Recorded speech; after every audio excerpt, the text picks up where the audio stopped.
that shouldn't have happened? I know. What's the movie? I think The Godfather was not supposed to happen. If you go to the Academy of Arts Museum, and if you actually go and watch, they have TVs where they talk about the making of The Godfather and everything. Right. I don't think that movie was ever supposed to happen because they read the book. You know how studios are. They read the book. It's a popular book, but they're like, dude, this wouldn't make a good movie. Right. But it took Francis Ford Coppola, one of the greatest directors of all time, to really push this movie. And that movie, you know how, you heard of pre-production hell, right? Right. There's post-production hell, but there's pre-production hell. And there was a lot of stuff that happened during that movie that the movie almost didn't get made. Right. They didn't want Al Pacino Right. as Michael Corleone.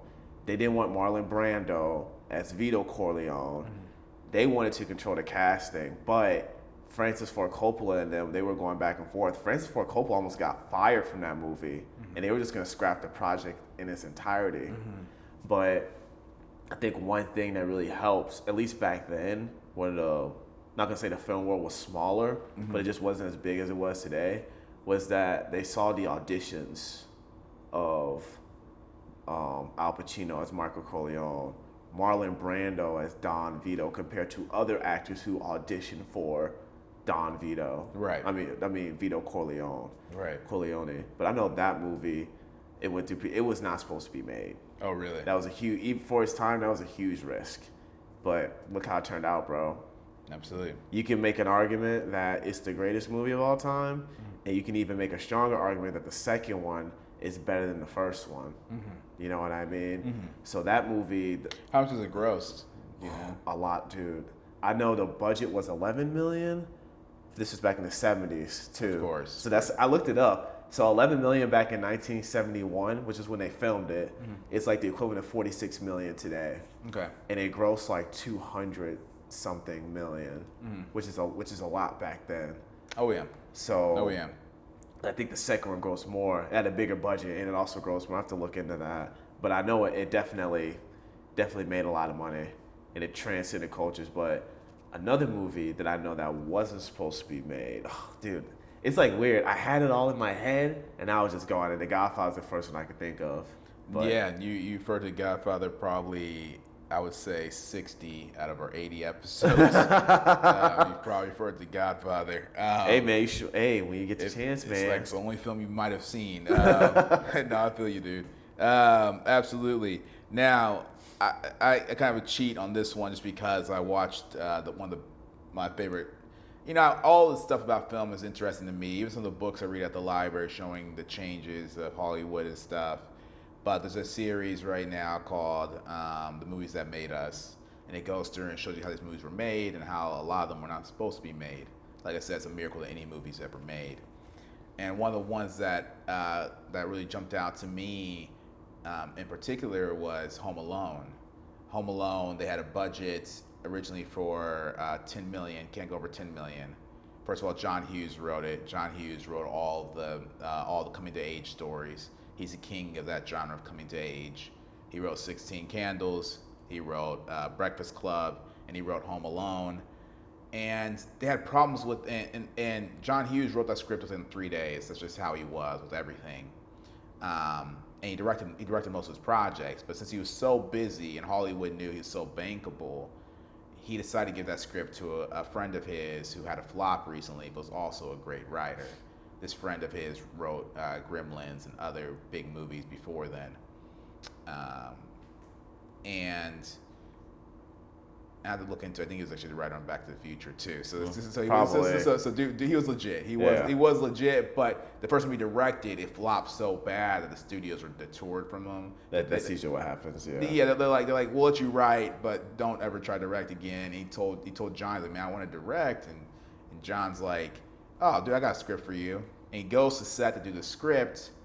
The actor who he's working with was just such a dick to him. Maybe based off the stigma of him like losing the money the first time. And this script isn't Home Alone, right? This is another script that John Hughes gave him. And this is the first script that John Hughes gave him, right? And the lead actor they cast is a big actor, but he's also such an asshole at that time, or so rude at that time, that that director on set was the director we were working with him, Chris. He's like, yeah, he's like, dude, I walked off a set. I said, I can't do this, man. I don't want to work with this guy. I told John, I said, hey, man, I'm sorry about this, man. Here's the script, dude. They have to figure out someone else to direct this. I can't do it. And John's like, oh, man, don't worry about it. And you say, all you do is tell me. He's like, here, I just wrote the script last night called Home Alone. It's about a kid who, gets left at home alone. And the idea is, like, in short, this kid's a younger demographic than the rest of the movies that are being made. So that might be a problem. So I'll say like a $10 million budget. But it's a great pitch, though. Absolutely. And so they go to the studio about it. The studio's hesitant because they haven't had a child carry a movie. At the time, the big actors were Sylvester Stallone. You had Mel Gibson was big at the time. Johnny Depp. Johnny Depp wasn't quite on the scene yet. The big ones were Sylvester Stallone, Mel Gibson, and one other. Because when the time that Home Alone came out, it was up against Home Alone was released the same day as Rocky 4. So that shows you how long Sylvester Stallone was in the game at the time. Yeah. The Home Alone box, the first weekend of release was against Rocky, and I'll get back to that in a second. But it was just fascinating. And so this director goes and directs this film, and they want to film in Chicago. John Hughes always goes to Chicago to film. He gets a school. He rents a school during the summertime. It's a great place to shoot a movie. He shot Breakfast Club there. He shot all of his films in the same spot. And he shoots in Chicago because he doesn't want the studios in his backyard. Mm-hmm. That's where I noticed that was all directors. Directors are trying to get as far away from the studio as possible. Just that war between, creatives in the suits. Exactly. Yeah, creatives and the bean counters, they'll call them, like accountants. Like they call them bean counters, like really particular with like every incremental thing to the point where it's detrimental to the project. And so they go there to film.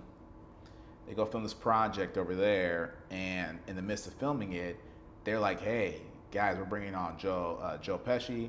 We're bringing on other people. We're gonna need to bring this budget up to like 14 million." They're like, "Nope, 10 million is it. It's starring a kid, 10 million is it." They're like, "Well, we need to do this, like 10 million is it." So they went a little bit over. So Warner Brothers started immediately, threatening them, saying, "Hey, you do this again, go over again, we're pulling the project." They said, "Okay." They try to go working the boundaries. They called and asked, "Hey, it's gonna be a $14.7 million production. We did the numbers as many ways as possible. It's all we can do." And Warner Brothers was like, "Okay." And they went silent for a couple of days. And so the crew already knew what was next. They're gonna get the call saying shut down production. And for those who don't know, a lot of productions get shut down that you guys never even heard of just because they never got made for that reason. But Warner Bros. Gave the call to shut down the production, and luckily John Hughes was so popular. John was just at lunch and he was talking to his friend who was the head of Fox, and they're just chilling, hanging out. He said, "Hey, how's the Home Alone project going? The one you're working on." John's like, "Oh, it seems like Warner Bros. About to shut us down, but it's a fun project." And it's like, "Can I look at the script?" And he took the script home that night. He came back the next day. He's like, "I loved it." So I showed it to my boss, the head of the studio, and he loved it too. He's like, "Dude, we'll give you 15 million to finish that."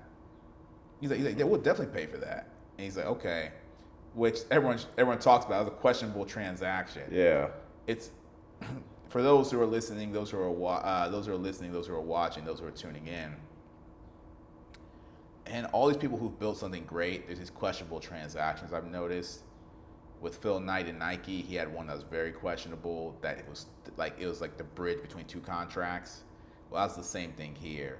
You cannot talk about a project once you're underneath a contract with a studio. So John Hughes even talking about it during lunch with this guy was in some ways crossing the line. But John Hughes, RIPs, he did a lot of great work. We wouldn't have Home Alone if it wasn't for this one interaction. Facts. Or we wouldn't have Nike if it wasn't for that one interaction they had as well. And so with that, his boss, the boss of the guy who worked at Fox, he loved it even more so than the first guy did. They said, yeah, we'll give you $15 million to make that. He said, okay. When you guys get the call from Warner Brothers, the call, the kiss of death from Warner Brothers, give us a call and just don't leave. Stay in the studio because it's Chicago. It's a space that's not even a studio. They just stay. And so, sure enough, Warner Brothers calls them. Sure enough, Warner Brothers gives them that call that they were dreading. And only one guy in the office knew about it, and the guy who answers the phone is playing the whole role. Like, oh man, really? Like, yeah, you guys went over. He's like, yeah, we're sending someone over there right now to close down production. Let everyone know. Let break the bad news. Everyone's gonna have to look for work again. But we're shutting down this production. This is being canned. He's like, oh man. He's like, all right, I'll let everyone know. And as soon as they got off the phone with them, the rep was already at the door. And so the rep comes in. The rep's going into each room, letting people go.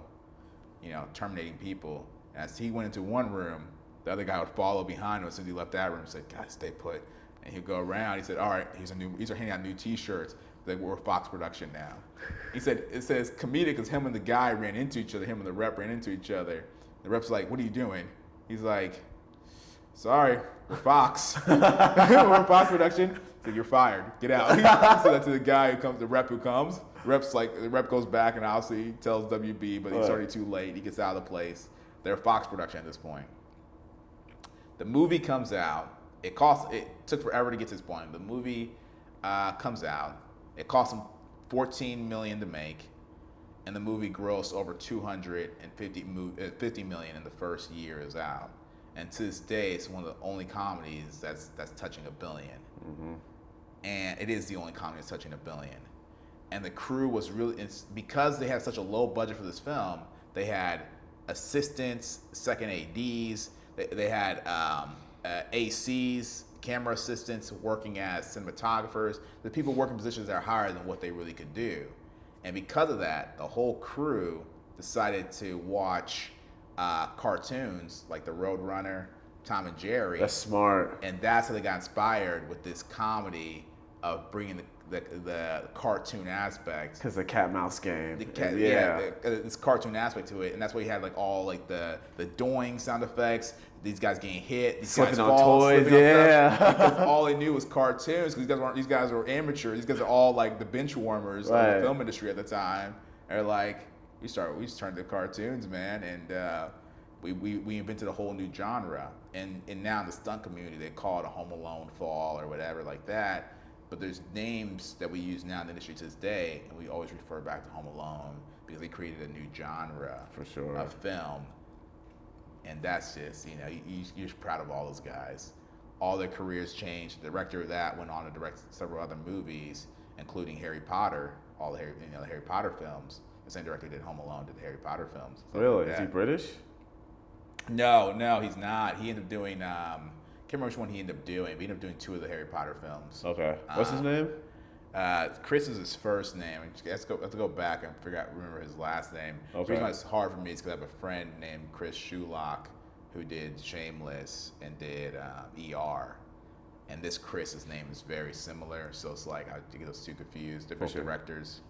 But yeah, I have to go back and look at that. I'm sure people who are listening to this probably know who he is because he's actually. I almost say Chris Columbus for that. It might be. I think it is Chris Columbus. Chris Columbus. It throws me off because I keep thinking of Christopher Columbus. Yeah, me too. But it's Chris Columbus. I think he directed for the first Harry Potter and the second Harry Potter. Chris Columbus was the one that John Hughes banked on with the Home Alone script.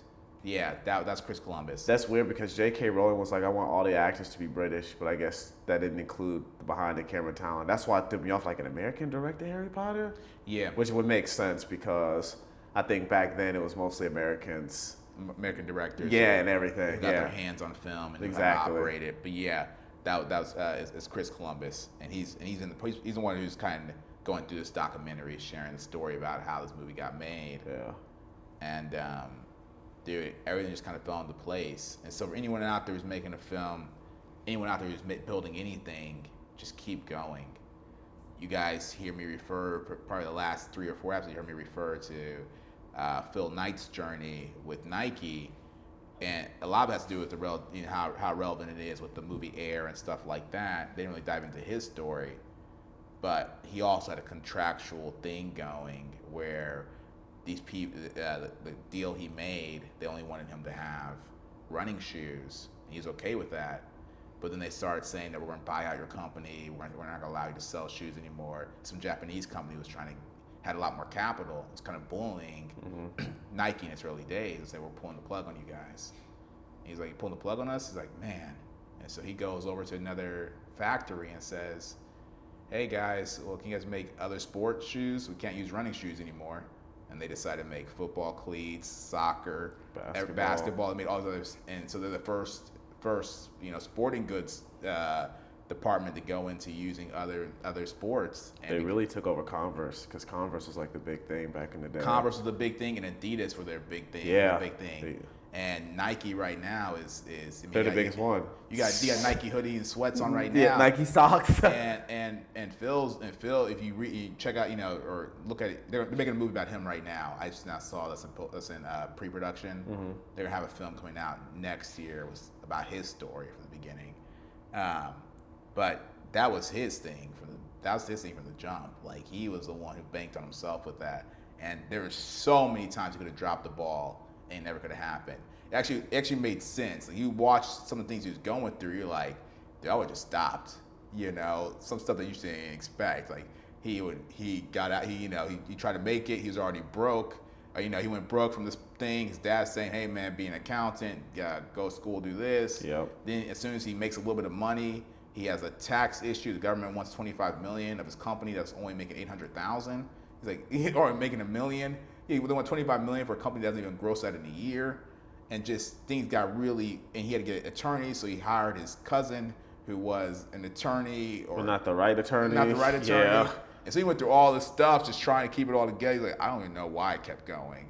But he said, hey, as I write this, that pair, the air bubble, the air sole shoes that I was telling you about, those sold 400 million pairs of shoes like that. And he's telling, at the end of it, he really stays away from his success until the last 10 pages of the book. For sure. He talks about everything else he went through the 10 years prior.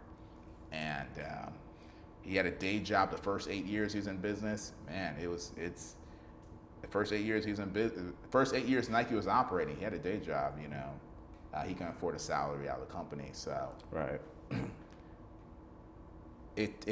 You have to just keep going. So for anyone listening to this, and whatever you believe in, whatever your dream is, keep going, bet on yourself, wake up the next day and bet on yourself again, and wake up the next day and double down on that. This is Black Hollywood. Oh, did you want to add to that? Oh no, we could do a part two. Let's do a part two, guys. Let's do a part two. Yeah. Yeah, it's over on time, and this is Black Hollywood. Yeah.